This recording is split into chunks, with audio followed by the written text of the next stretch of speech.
নবীজি সাল্লাল্লাহু আলাইহি ওয়াসাল্লাম একদিন সাহাবায়ে কেরামদেরকে নিয়ে কোথাও যাচ্ছেন, প্রতিমধ্যে একটা কবর দেখতে পেলেন। ঘটনাটা ভালো করে শুনবেন। প্রতিমধ্যে একটা কবর দেখতে পেলেন। কবরটা সেখানে যাওয়ার পরে, কবরের কাছে যাওয়ার পরে নবীজি সাল্লাল্লাহু আলাইহি ওয়াসাল্লাম সে কবর থেকে মা মা করে চিৎকার আওয়াজ শুনতে পাচ্ছে। একজন যুবক মা মা করে চিৎকার করতেছে। নবীজি সাল্লাল্লাহু আলাইহি সাল্লাম দেখতে পেলেন তাকে সাপে দংশন করতেছে আর তাকে আগুনের মধ্যে আগুনে পোড়াচ্ছে। আর সে যুবক মা মা করে চিৎকার করে কান্না করতেছে। নবীজি সাল্লাল্লাহু আলাইহি ওয়াসাল্লাম বলছেন, আমি শেষ নবী, আমি রহমতের নবী, আমি সমস্ত মানুষের জন্য রহমত। ওয়া মা আরসালনাকা ইল্লা রাহমাতাল লিল আলামিন। আমি হচ্ছে সর্বশ্রেষ্ঠ নবী, আমি হচ্ছে সমস্ত পৃথিবীর জন্য রহমত। আমি একজন আমার উম্মতের কবরে আযাব হবে আর আমি চলে যাব, এটা কখনো হতে পারে না।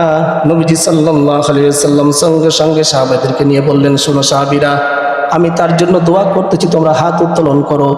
নবীজি সাল্লাল্লাহু আলাইহি ওয়াসাল্লাম সে সাহাবীর কবরের কাছে হাত তুলে দোয়া করলেন, আল্লাহ এই বান্দার তুমি কবরের আযাবকে মাফ করে দাও। আমার নবী যখনই হাত তুলেন আল্লাহ তাআলা সঙ্গে সঙ্গে কবুল করে নেয়। কিন্তু নবীজি হাত তুলে দোয়া করলেন, সাহাবায়ে কেরাম আমিন আমিন বললেন, কিন্তু আল্লাহ রাব্বুল আলামিন দোয়া কবুল করছেন না। আবার দ্বিতীয়বার হাত উঠালেন, আবার দোয়া করলেন, দ্বিতীয়বার দোয়া কবুল হলো না।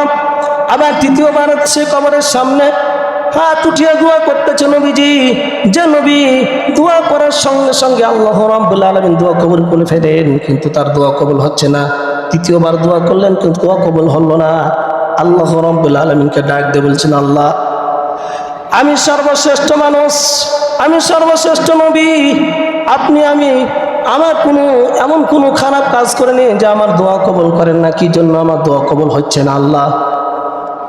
আল্লাহ রাব্বুল আলামিন ডাক দিয়ে বলছেন, নবী হে আমার বন্ধু, তুমি যদি 100 বার 1000 বার দোয়া করো তোমার দোয়া কবুল হবে না। কারণ এই যে বান্দা যে তোমার কবরের মধ্যে শুয়ে আছে, তোমার যে উম্মত কবরের মধ্যে শুয়ে আছে, এই বান্দা কিন্তু তার মায়ের সঙ্গে খারাপ আচরণ করেছে, তার মাকে মেরেছে, তার মায়ের সঙ্গে খারাপ আচরণ করেছে। সুতরাং তার মা যতক্ষণ পর্যন্ত না তাকে ক্ষমা করবে, আমি আল্লাহ রাব্বুল আলামিন কখনো তার দোয়া কবুল করব না।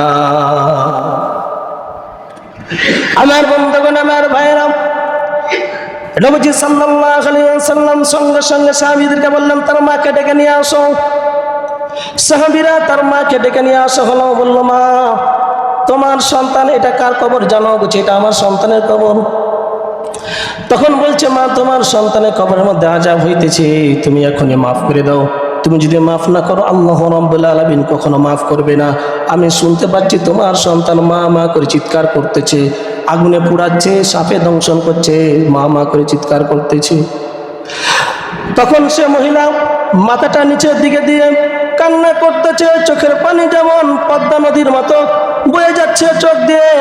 এরপরে বলতেছেন, ইয়া রাসূলুল্লাহ, ইয়া হাবিবাল্লাহ, আপনি আমাকে কখনো আমার ছেলেকে মাফ করতে বলবেন না, কারণ আমার ছেলে আমাকে অনেক কষ্ট দিয়েছে, অনেক মেরেছে, বউয়ের কথা শুনে আমাকে অনেক মেরেছে, বউ মিথ্যা সত্য লাগাই দিয়ে আমাকে অনেক প্রহার করেছে, আমাকে মেরেছে, আমার শরীরে এখনো দাগ আছে, সুতরাং আমার ছেলেকে আমি মাফ করতে পারবো না। নবীজি সাল্লাল্লাহু আলাইহি ওয়াসাল্লাম বলছেন, মা তুমি যদি না মাফ করো তোমার সন্তান তো এই আযাবের মধ্যে থেকে কখনো মাফ পাবে না। এরপরে নবীজি সাল্লাল্লাহু আলাইহি ওয়াসাল্লাম বলছেন, আল্লাহ আমি বেকায়দায় পড়ে গেলাম, আপনি যেমন আমাকে কবরের আযাবটা নিজের চোখে দেখাইছো, এই দৃশ্যটা তার মায়ের সামনে একটু তুলে ধরেন, এই দৃশ্যটা তার মায়ের সঙ্গে একটু তুলে ধরেন, তার মায়ের মনটা নরম হবে। ও যুবক ভাইরা, ও বাবারা, আপনাদেরকে বলে যায়, শুনে যান। আজকে মা কাদেরকে আপনি দাওয়াত করে নিয়ে আসেন, বাড়িতে খাওয়ান, বন্ধু বান্ধব আত্মীয় স্বজন শ্বশুর শাশুড়ি, গরুর গোস্ত, খাসির গোস্ত, মুরগির মাংস, কবুতরের মাংস খাওয়ান, কিন্তু আজকে বৃদ্ধ মা বাবা যখন বাড়িতে বৃদ্ধ হয়ে থাকে তখন বৃদ্ধ মামাকে আমরা দেখতে চাই না। আর সে পিতা মাতাকে আপনি টর্চার করেন, মারামারি করেন, গালাগালিজ করেন। এই জন্য দেখেন সন্তান মায়ের সঙ্গে খারাপ আচরণ করেছে, এই জন্য কবরে আযাব হইতেছে। আল্লাহ রাব্বুল আলামিন যখন তার মায়ের সঙ্গে এই কবর আযাবটা তুলে ধরেছে, কবর আযাবটা যখন তুলে ধরেছে, দেখলো সন্তান তার সন্তান মা মা করে চিৎকার করতেছে, সাপে দংশন করতেছে, আগুনের মধ্যে পড়তেছে। তখন মা কি মনে থাকে, মার ব্যথা ভুলে গিয়েছে। মা বলছে, ইয়া রাসূলুল্লাহ, ইয়া হাবিবাল্লাহ, আমি আমার সন্তানকে এই মুহূর্তে মাফ করে দিলাম। যখন সঙ্গে সঙ্গে মাফ করে দিয়েছে, আল্লাহ রাব্বুল আলামিন সঙ্গে সঙ্গে তার কবর আযাবকে মাফ করে দিয়েছেন। যারা বলেন সুবহানাল্লাহ।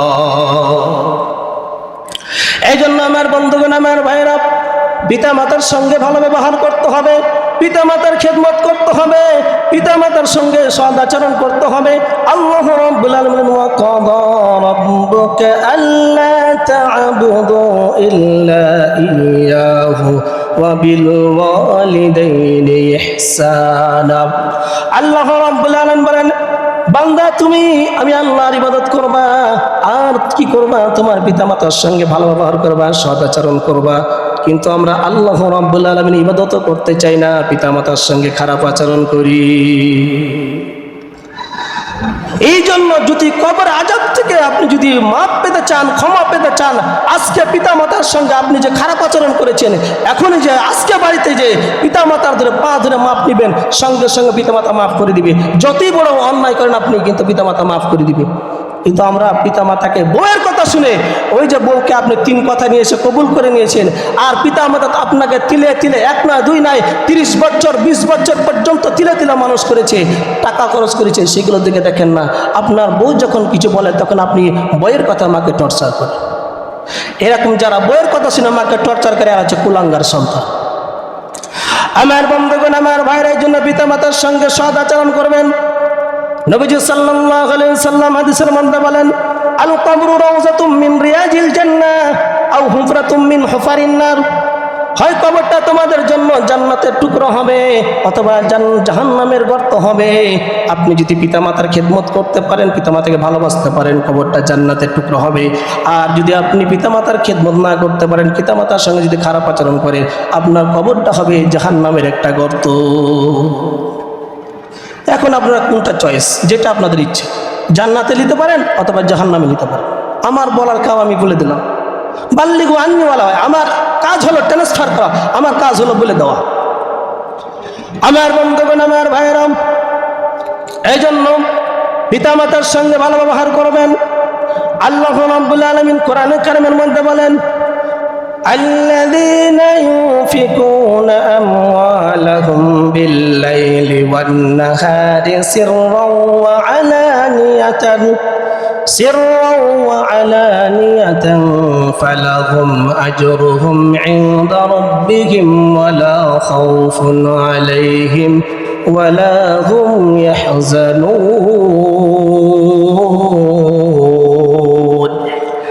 আল্লাহ রাব্বুল আলামিন বলেন, যারা তোমাদের সম্পদ আছে, আল্লাহ রাব্বুল আলামিন ডাক দিয়ে বলছেন, যারা তোমাদের সম্পদ আছে, রাতে এবং দিনে, গোপনে এবং প্রকাশ্যে তোমরা দান করতে থাকো, ব্যয় করতে থাকো। আল্লাহ রাব্বুল আলামিন বলেন, যাদের সম্পদ আছে তারা রাতে এবং দিনে, গোপনে এবং প্রকাশ্যে তোমরা দান করতে থাকো। তোমরা যদি দান করতে পারো, আল্লাহ রাব্বুল আলামিন তোমাদেরকে দানের প্রতিদান দিবে। আল্লাহ রাব্বুল আলামিন দানের প্রতিদান তোমাদেরকে দিবে। ফালাহুম ফালা খাউফুন আলাইহিম ওয়ালা হুম ইয়াহজানুন। আর তোমরা যদি দান করতে পারো, আল্লাহ রাব্বুল আলামিন তোমাদের কোনো ভয় নাই, তোমাদের কোনো চিন্তা নাই।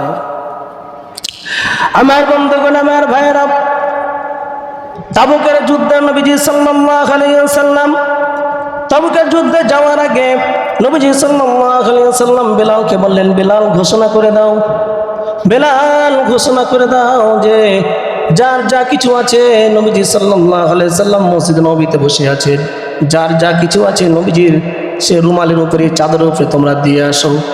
যুদ্ধে যেতে হবে, তাবুকের যুদ্ধে সমস্ত সাহাবীরা যা যা আছে সমস্ত তারা নিয়ে আসতেছে। উসমান রাদিয়াল্লাহু তাআলা আনহু তার সম্পদের 3 ভাগের 1 ভাগ দিয়ে দিল।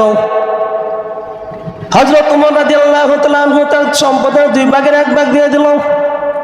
হযরত আব্দুর রহমান ইবনে আউফ রাদিয়াল্লাহু তাআলা আনহু তার সম্পদের কিছু অংশ দিয়ে দিল। আলী রাদিয়াল্লাহু তাআলা আনহু কিছু অংশ দিয়ে দিল। হযরত আবু বকর সিদ্দিক রাদিয়াল্লাহু তাআলা আনহু বাড়িতে গেলেন, বাড়িতে দেখলেন যা ছিল, বাড়ির মধ্যে যা ছিল সব কিছু নিয়েছেন। এমনকি চুলার মধ্যে যে ছাই ছিল, সেই ছাইগুলো বেঁধে নিয়েছেন। এইগুলো যখন নিয়ে বের হয়ে আসতেছেন, আবু বকর সিদ্দিক রাদিয়াল্লাহু তাআলা আনহুর স্ত্রী রুমানা রাদিয়াল্লাহু তাআলা আনহা বলতেছেন, স্বামী একটু দাঁড়ান। রুমানা রাদিয়াল্লাহু তাআলা আনহা বাড়ির ভিতরে গেলেন, ঘরের ভিতরে গেলেন। ঘরের ভিতর থেকে দেখলেন একটা খাটের উপরে একটা খেজুর পাতার চাটাই বিছানো আছে। খেজুর পাতার চাটাইটা নিয়ে আসলেন। নিয়ে আসার পরে তার পরনে যে কাপড়টা ছিল সেটা খুলে নিলেন, খেজুর পাতার চাটাইটা পরে নিলেন। এরপরে স্বামীকে বললেন, এই কাপড়টা আপনি নিয়ে যান, এই কাপড়টা নিয়ে যান। কেন এই কাপড়টা নিয়ে যাব? যখন আল্লাহর নবীজির সাহাবীরা যখন যুদ্ধের ময়দানে ক্ষত বিক্ষত হয়ে যাবে, আবার এই কাপড়গুলো লাগবে, পুরোনো কাপড় দিয়ে ছিঁড়ে যে তারা ব্যান্ডেজ বানাবে, এই কাপড়গুলো নিয়ে ব্যান্ডেজ বানাবে। আমার বন্ধুগণ, আমার ভাইরা, আবু বকর সিদ্দিক রাদিয়াল্লাহু তাআলা আনহু যা ছিল সব নিয়ে চলে গেছেন বাড়ির ভিতরে। যা ছিল সব নিয়ে গেলেন, নবীজির দরবারে দিয়ে দিলেন। নবীজি সাল্লাল্লাহু আলাইহি ওয়াসাল্লাম মসজিদ নববীতে বসা, আকাশের দিকে তাকায় দেখেন লক্ষ লক্ষ ফেরেশতা আকাশ থেকে নামতেছে মাটিতে। নবীজি সাল্লাল্লাহু আলাইহি ওয়াসাল্লাম দেখলেন সমস্ত ফেরেশতারা লক্ষ লক্ষ ফেরেশতারা, সমস্ত ফেরেশতারা খেজুর পাতার চাটাই পরে আছে। নবীজি সাল্লাল্লাহু আলাইহি ওয়াসাল্লাম জিবরাইলকে জিজ্ঞাসা করছেন, ভাই জিবরাইল, একই দৃশ্য এ সকলের সমস্ত ফেরেশতারা কেন খেজুর পাতার চাটাই পরে আছে? তারা যখন এ কথা বলেছে তখন জিবরাইল আলাইহিস সালাম বলছেন যে, ইয়া রাসূলুল্লাহ, ইয়া হাবিবাল্লাহ, আপনার সাহাবীরা দান করেছে। বলছে, হ্যাঁ সাহাবীরা দান করেছে। কে কোন সাহাবী কি দান করেছে? বলছে, হ্যাঁ সকলে দান করেছে। আবু বকরের খবর জানেন কি আপনি? তার ঘরের কি খবর? না তো তার ঘরের কি খবর জানি না। নবীজি সাল্লাল্লাহু আলাইহি ওয়াসাল্লাম আবু বকর সিদ্দিক রাদিয়াল্লাহু তাআলা আনহুকে বলতেছেন যে, আবু বকর, তুমি আজকে কি নিয়ে এসেছো বলো তো? আবু বকর সিদ্দিক রাদিয়াল্লাহু তাআলা আনহু বললেন, ইয়া রাসূলুল্লাহ, ইয়া হাবিবাল্লাহ, আমার ঘরে একটা কিচ্ছু নাই। আমার ঘরে শুধু আল্লাহ এবং আল্লাহ রাসূলের নাম রেখে এসেছি, আর কিছু আমার ঘরে সব কিছু আমি নিয়ে এসেছি। নবীজি সাল্লাল্লাহু আলাইহি ওয়াসাল্লাম বলছেন, আবু বকর, তুমি যে কথা বলছো কিন্তু জিবরাইলের সঙ্গে কথার সঙ্গে মিল নাই। আর কি নিয়ে এসেছো বলো?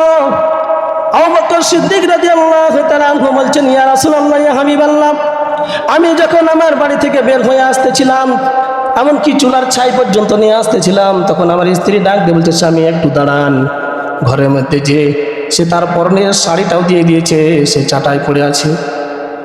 নবীজি সাল্লাল্লাহু আলাইহি ওয়াসাল্লাম বলছেন, আবু বকর, এতক্ষণে পেয়েছি তোমার স্ত্রী যে আজকে দিনের জন্য, ইসলামের জন্য তোমার স্ত্রী যে শাড়ি দিয়ে দিয়েছে, দিনের জন্য আল্লাহ রাব্বুল আলামিন দিন কায়েমের জন্য যে দিয়ে দিয়েছে, এটা আল্লাহ রাব্বুল আলামিনের কাছে অত্যন্ত পছন্দ হয়েছে। এই জন্য আজকে লক্ষ লক্ষ ফেরেশতা জমিনের মধ্যে এসেছে। সমস্ত ফেরেশতারা আজকে খেজুর পাতার চাটাই করে তারা দুনিয়ার ভিতরে এসেছে। বলেন সুবহানাল্লাহ। আমার বন্ধুগণ, আমার ভাইরা, তারা দিনের জন্য দান করেছে। কিন্তু আজকে যখন আমরা দানের কথা বলি, ইসলামের কথা বলি, যে মসজিদে দান করেন, মাদ্রাসায় দান করেন, তখন মনটা খারাপ হয়ে যায়। কিন্তু সাহাবায়ে কেরাম নিজের জান পর্যন্ত দিয়ে দিয়েছে, নিজের ঘরে যা ছিল সব কিছু দিয়ে দিয়েছে। আমি আপনাদেরকে বলছি না যে সব কিছু দিয়ে দেন, আপনার বাড়িটাও বিক্রি করে দিয়ে দেন, এ কথা কোনোদিন বলে না। কিন্তু আজকে আমরা এত কৃপণ হয়েছি, এত কৃপণ হয়ে গেছি আমরা।